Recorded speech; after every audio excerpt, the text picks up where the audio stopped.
Sejumlah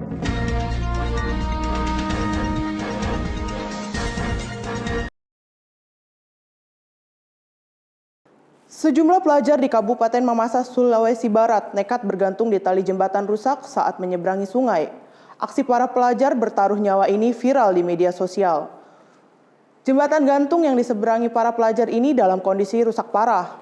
Lantai jembatan gantung yang terbuat dari kayu sebagian besar sudah tidak ada.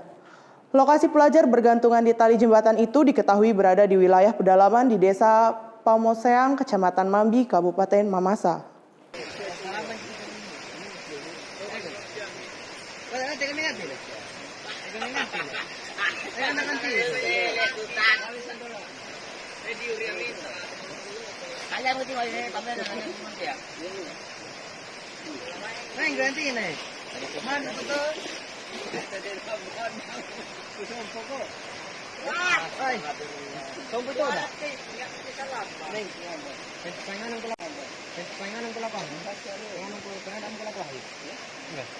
Level kita juga lagi apa?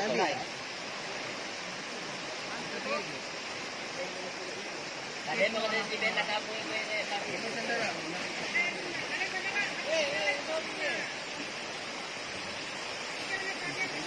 Oh, mana kau